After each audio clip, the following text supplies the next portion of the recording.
Welcome to the Living Artist Podcast. I'm your host, Preston M. Smith.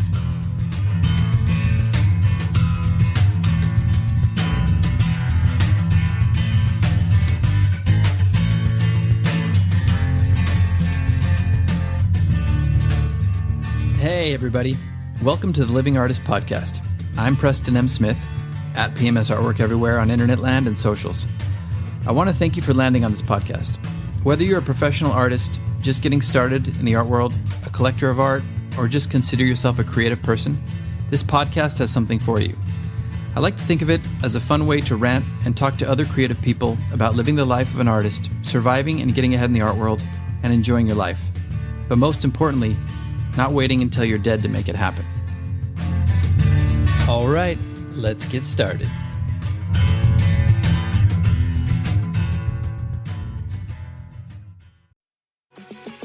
This episode is brought to you by Experian. Are you paying for subscriptions you don't use but can't find the time or energy to cancel them?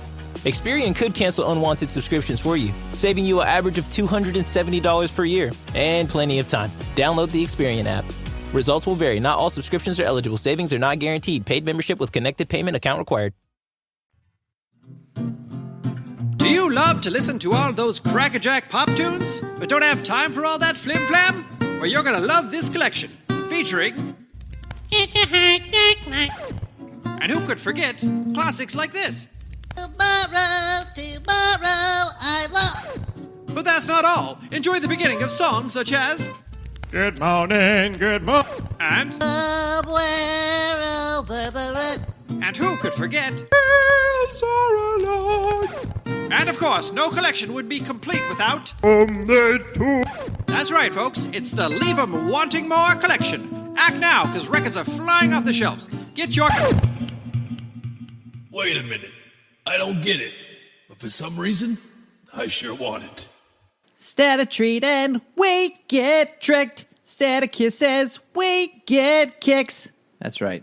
It's a hard knock life. I wanted to hear more. That's what it's all about, you see? You leave them wanting more. I don't even have to do this episode. But you know what? We're going to forge ahead and talk a little bit more about it anyway. I was thinking about this today, and I was thinking about all the greats. All the great artists, all the great actors, all the great musicians, anybody who falls into the artistic category. I think the ones that really did a great job, stood the test of time, had that air of mystery about them. They had that air of like leaving you wanting more. And I think this is something that's extremely important to understand, especially nowadays in the era of I'm everywhere all at once in social media land. And look at me, look at me, look at me. There's a way to tastefully do that, and we'll get into that.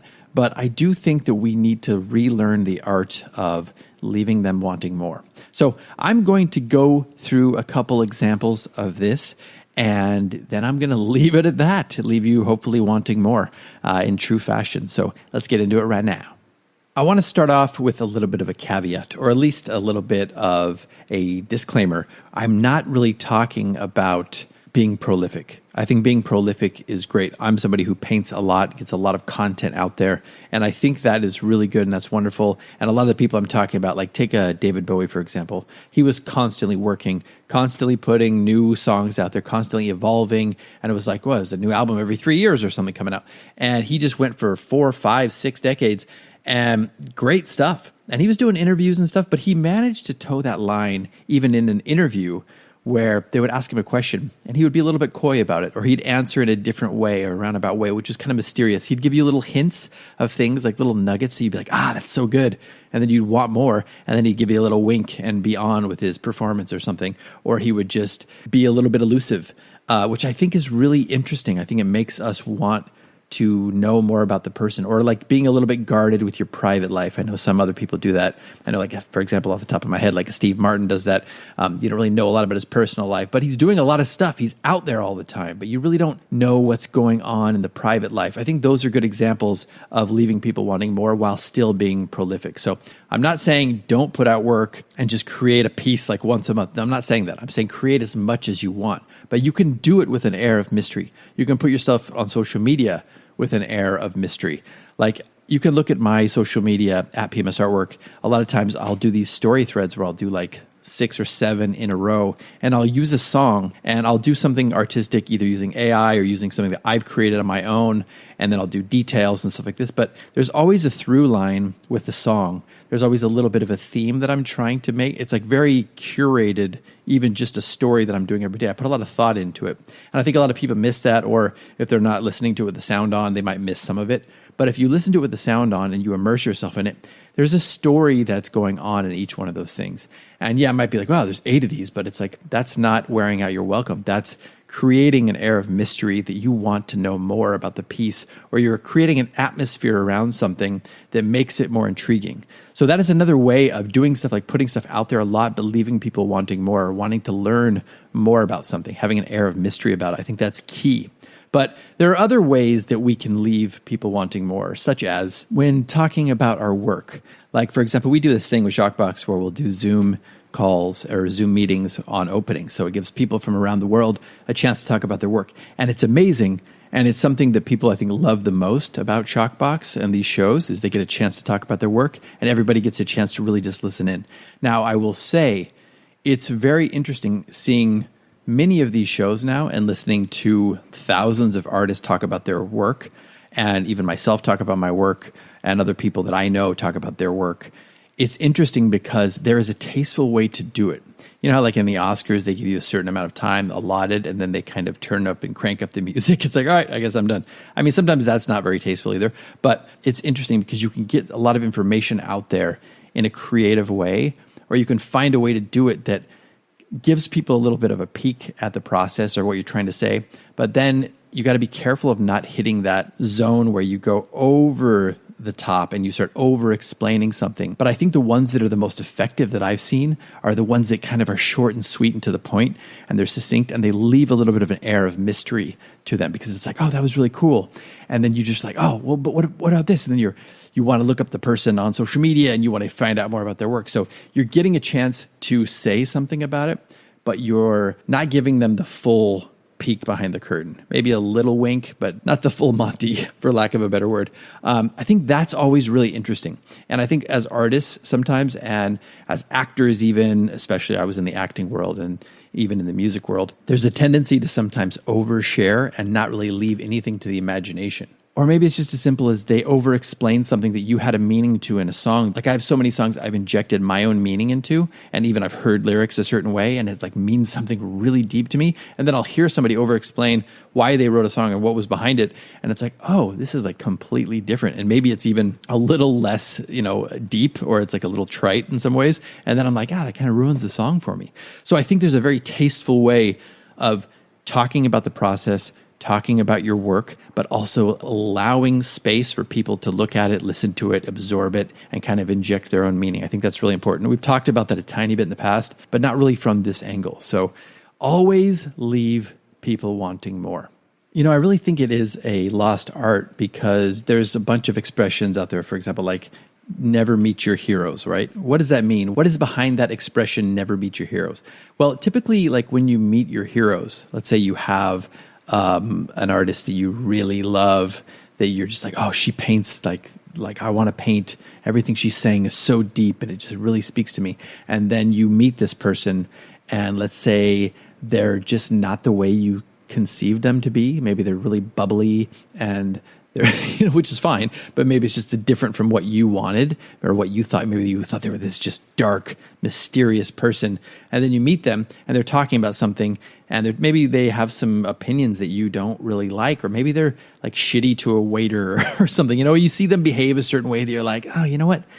That's too bad. I didn't want to see that. Well, never meet your heroes, because there is something interesting about filling in some of those gaps yourself. If you really like somebody, or you love somebody and you're really inspired by that person, and you want to continue to be inspired by the person, it's okay to leave a little bit of blank space or a little mystery in there and fill in the gaps. Just like you would with a song, you'd inject in a love song your own experiences, maybe some of your own heartbreaks in there, and that gives it such a stronger and more profound meaning and a personalized meaning. Whereas if you just hear every single aspect of the song, I was writing it was an autumn day and the leaves were falling and I was at the Chelsea Hotel and blah, blah, blah, blah, blah. It could be cool, but it also could be something that ruins the meaning for you.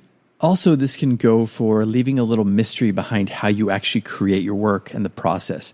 I think there's a tendency these days to show everything. Do you want to show so much on Instagram? All these videos, all these live, all these reels, everything. Oh, this is how I create this, and this is the trick to creating this.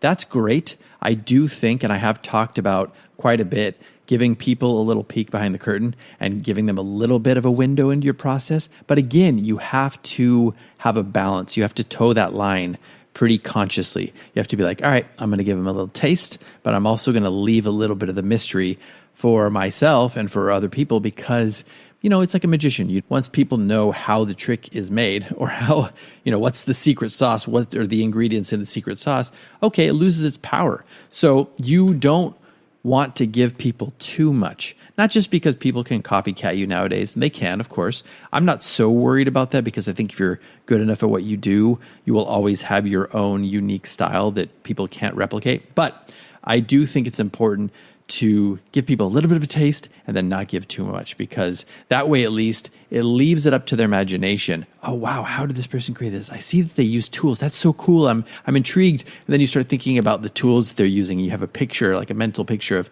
how these tools are made. I think sometimes down the road, as you get older as an artist and people start maybe doing a documentary of you down the road, that's the time where you can give a little bit more of a detailed perspective on what your process is. But at the beginning, you don't want to give away too much. You want to have a little bit of a mystique. And this goes for people, for galleries that want to bring you on too. They want to see something unique that's going on. They don't really need to know the process from soup to nuts, Leave a little mystique there. I'm going to end with just an example of this in the art world because, hey, we're all artists.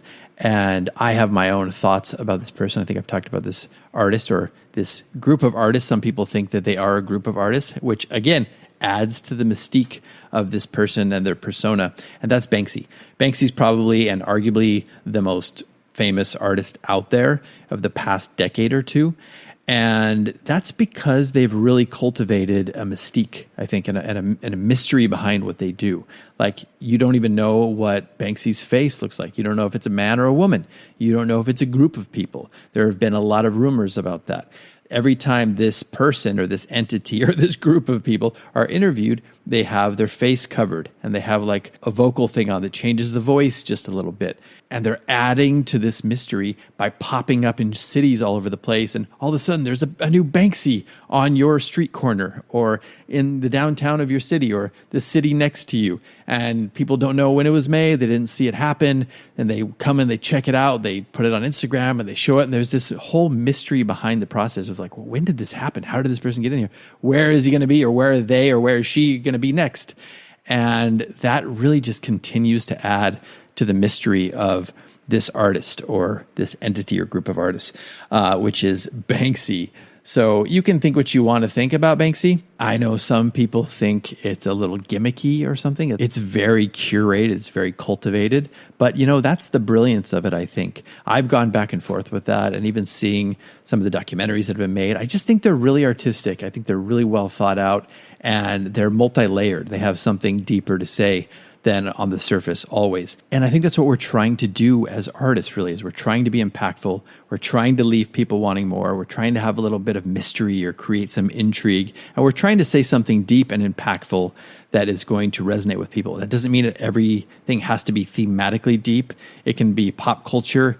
It can be whimsical. It can be satire. It can be goofy. It can be whatever you want, but it can be impactful in all of those different forms. And that's what we're really trying to achieve as artists. So hopefully this resonates with you. Oh, and you know what? I really wanted to tell you one thing. This is so important. And that is, if you really want to make an impact. Ah, yes. I see you've received the message well. Good on you, kid. And now, it's time to bid you all toodaloo. We'll see you next time on the next Crackerjack episode of the Living Artist Podcast. Bye for now.